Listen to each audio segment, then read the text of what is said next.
Gimana kabarnya? Alhamdulillah sehat. Sehat ya. Ya. Kalau Ibu Santiani Alhamdulillah sehat. Panjenengan sehat. Ya. Lancar dalam urusan pendidikannya, atau doanya. Ya. Gimana ini mau wawancara? Iya. Ini Terkait apa? tugas modul 31 tentang pengambilan keputusan berbasis nilai-nilai kebajikan sebagai seorang pemimpin. Ada beberapa pertanyaan yang ingin saya sampaikan.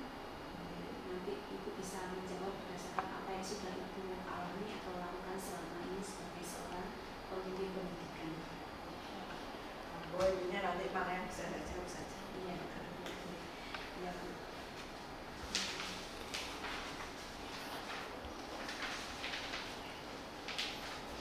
Pertanyaan pertama, selama ini bagaimana Ibu dapat mengidentifikasi kasus-kasus yang merupakan dilema etika atau rujukan moral?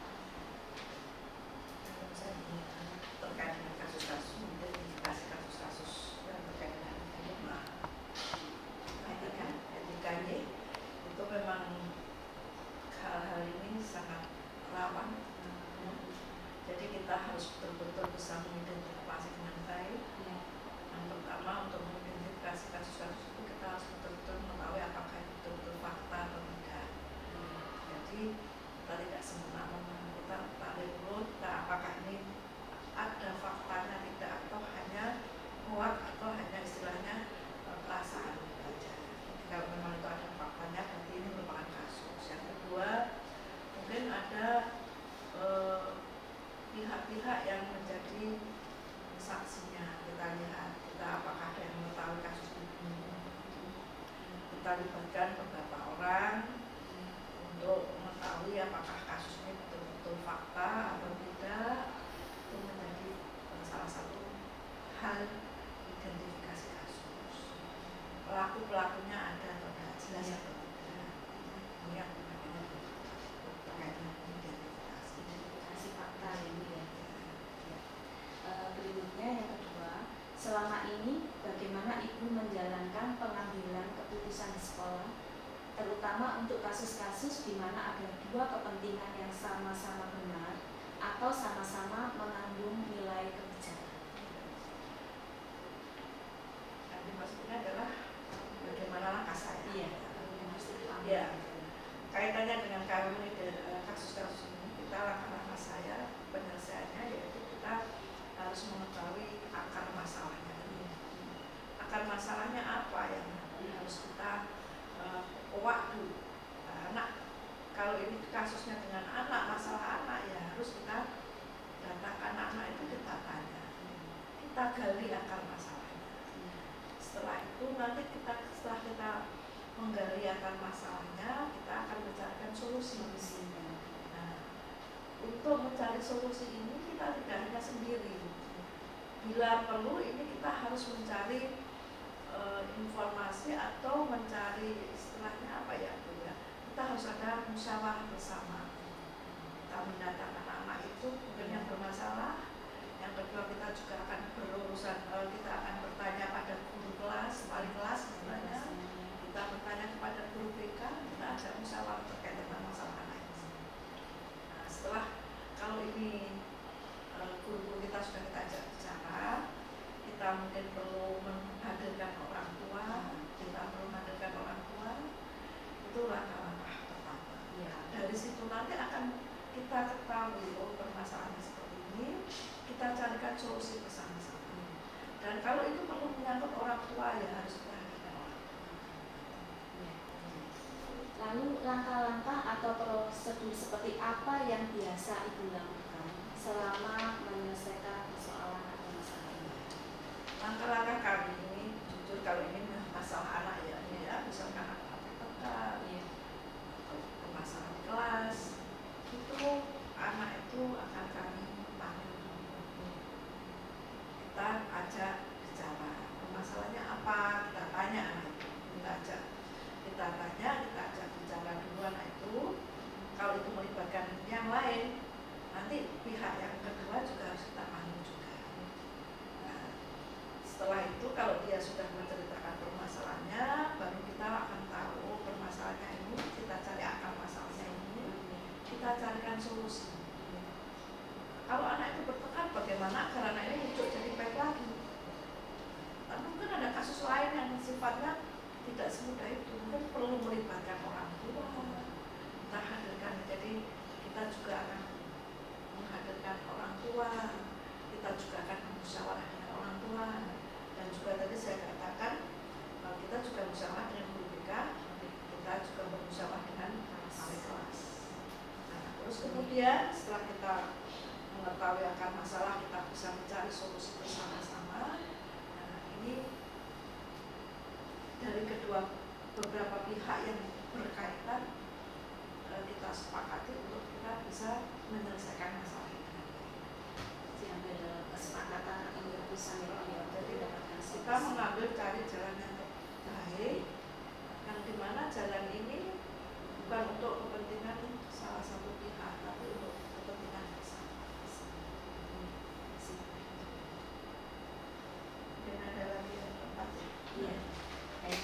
Hal-hal apa saja yang selama ini Ibu anggap efektif dalam pengambilan keputusan pada kasus-kasus dilema etika? Ya, dasar pertama adalah kita harus waspada ya, terkait dengan kita sebagai orang tua itu, sebagaimana tadi saya katakan, kita harus bijaksana, waspada, dan objektif. Bijaksana dalam arti kita tidak boleh berat sebelah. Kita harus punya sifat yang objektif, mana itu yang baik, yang benar. Tidak karena ini anak orang kaya, ini anak yang paling kita sayang, tidak. Tapi kita mengambil kebijakan objektif untuk kepentingan bersama. Itu merupakan hal yang efektif, dan permasalahan-permasalahan itu yang paling baik harus kita musyawarahkan.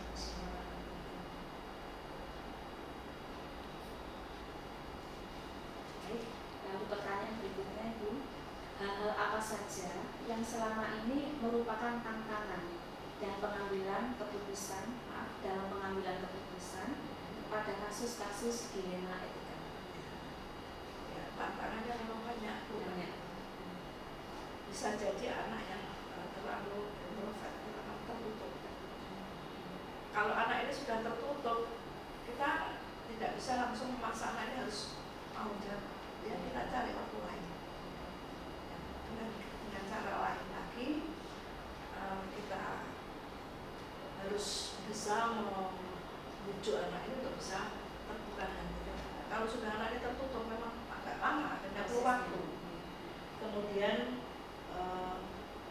orang tua yang mungkin anak yang terlalu tertutup sehingga tidak mau menceritakan apa adanya, terus anak yang kurang jujur, akhirnya dia berbohong. Nah, ini pun harus pandai-pandai kita seorang pendidik, apakah yang dijawab oleh anak itu tadi jujur atau tidak, ini berpengaruh.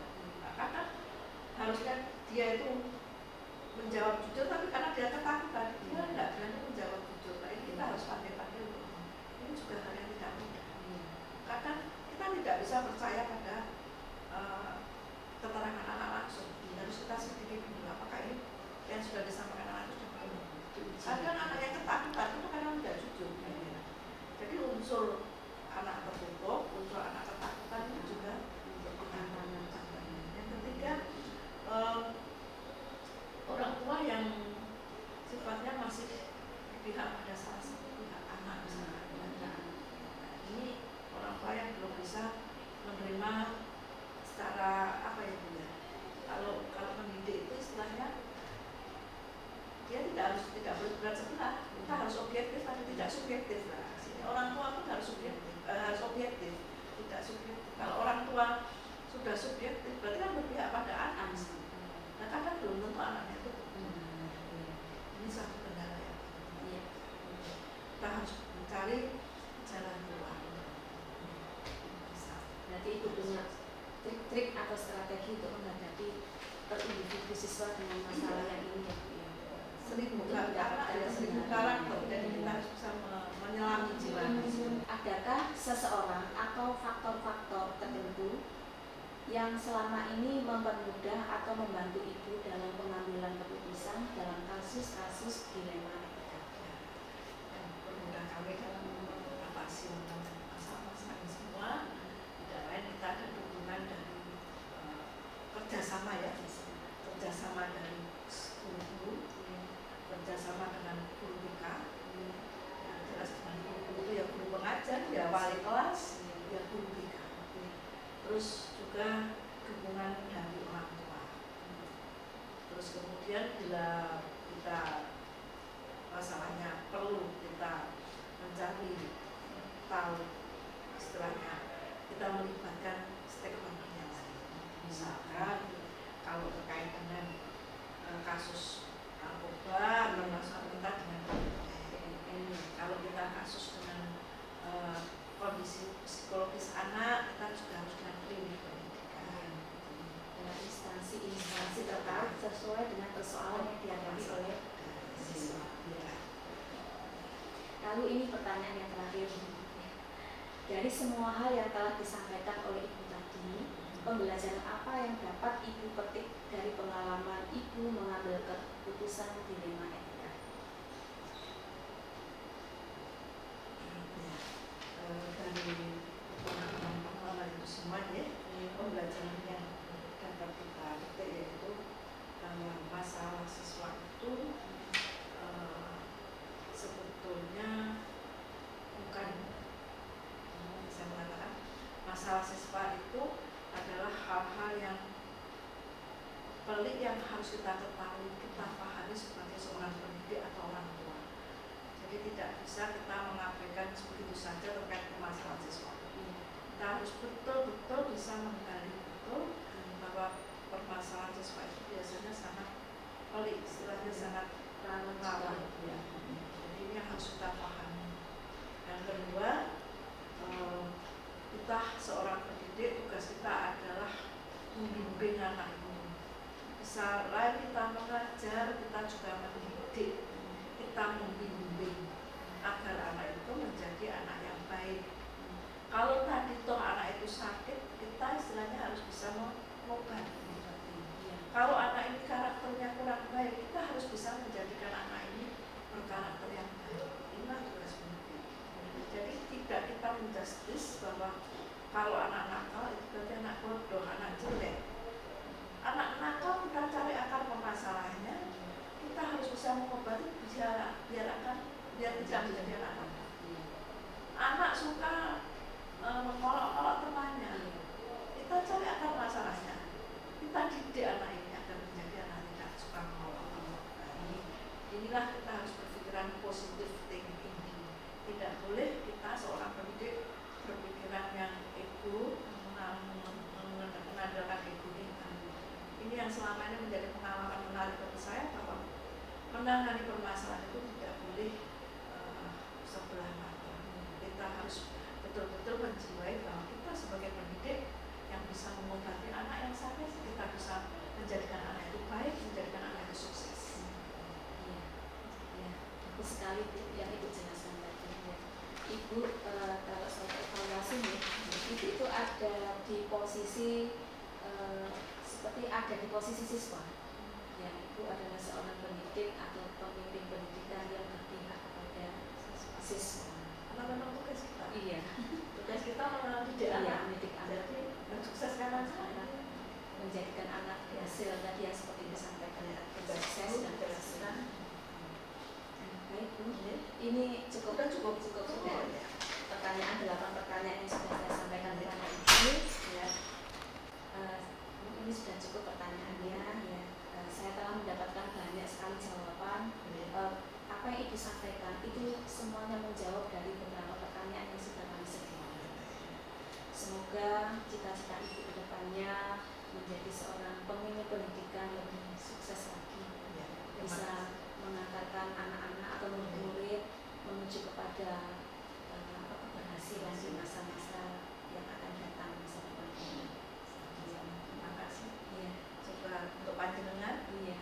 Ya, sukses juga. Amin. Terima kasih. Kemudian untuk menjalankan tugas-tugas sebagai calon guru juga. Iya. Semoga lancar. Amin. Terima kasih. Sukses. Terima kasih Pak. Terima kasih. Terima Akhirnya saya pamit ya. Selamat siang dan assalamualaikum warahmatullahi wabarakatuh. Waalaikumsalam.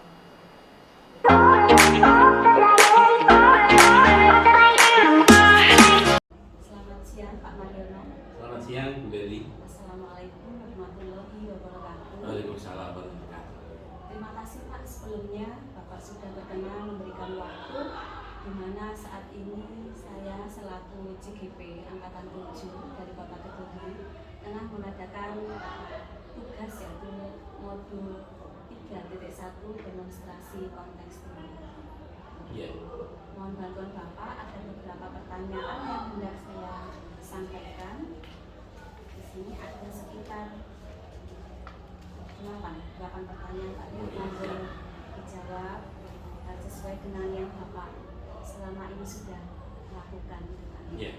Pertanyaan pertama Pak, selama ini bagaimana Bapak dapat mengidentifikasi kasus-kasus yang merupakan dilema etika dan atau rujukan moral?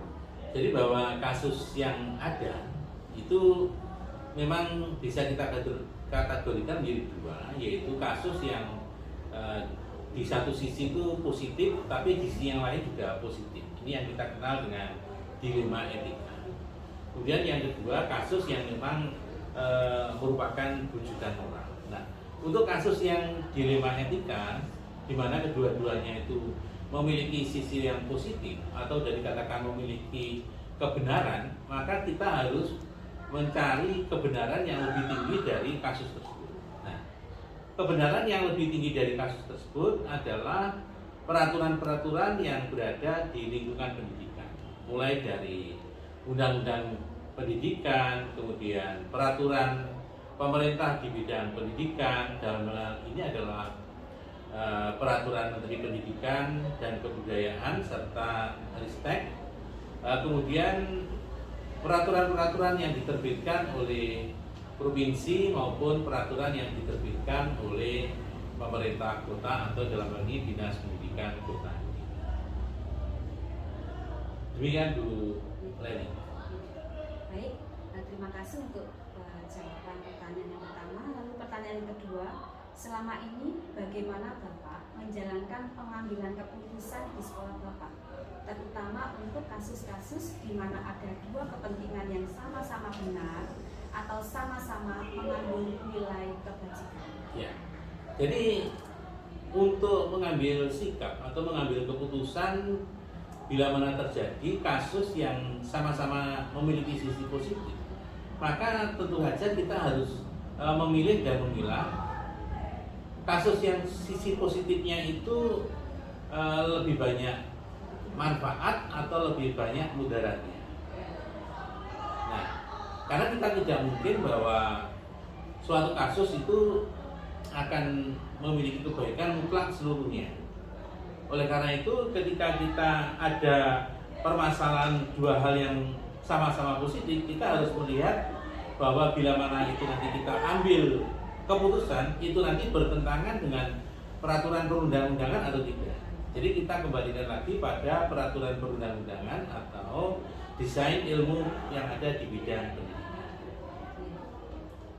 Baik Pak, lalu langkah-langkah atau prosedur seperti apa yang biasa Bapak lakukan selama ini? Prosedur untuk penyelesaian masalah, kita melihat permasalahan itu ruang lingkupnya.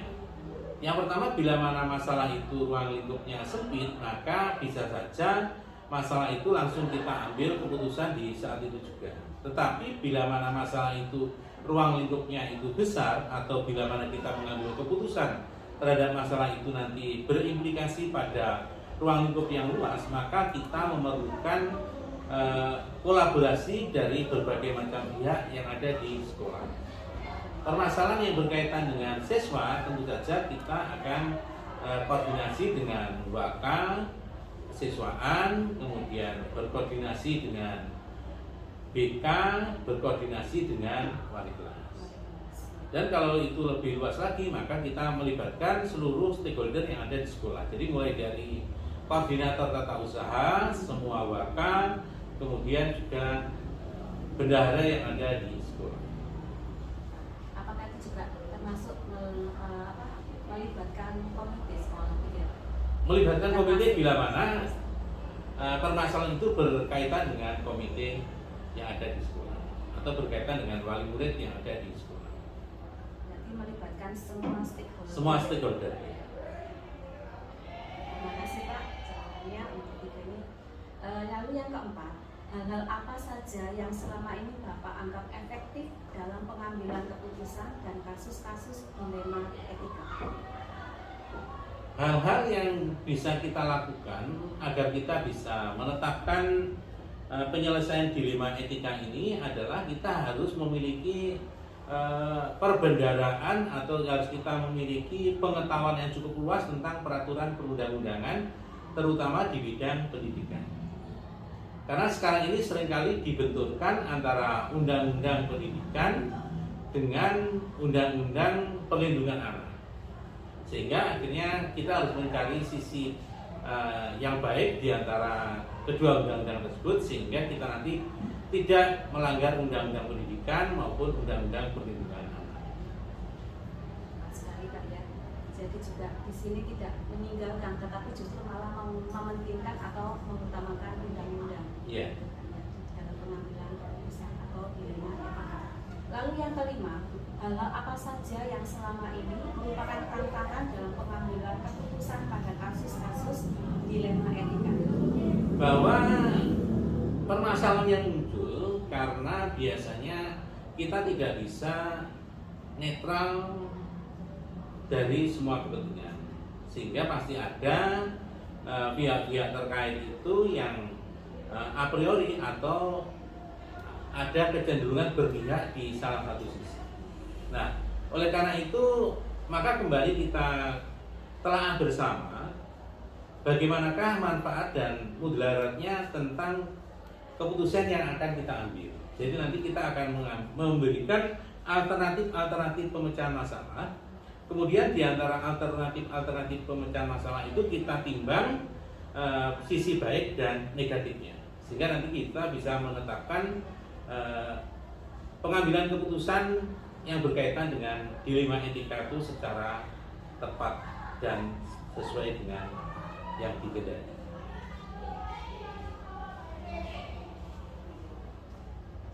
Dan negatif. Baik, apakah Bapak memiliki sebuah tatkala atau jadwal tertentu dalam sebuah penyelesaian kasus dilema etika? Apakah Bapak langsung menyelesaikan di tempat atau memiliki sebuah jadwal untuk menyelesaikannya? Bentuk atau prosedur seperti apa yang Bapak jalankan? Ini kayaknya berkaitan dengan pertanyaan yang ketiga. Ya. Ada Jadi itu pendek sama berkaitan dengan pemecahan masalah dilema etika itu kita lihat dari ruang lingkup permasalahan itu.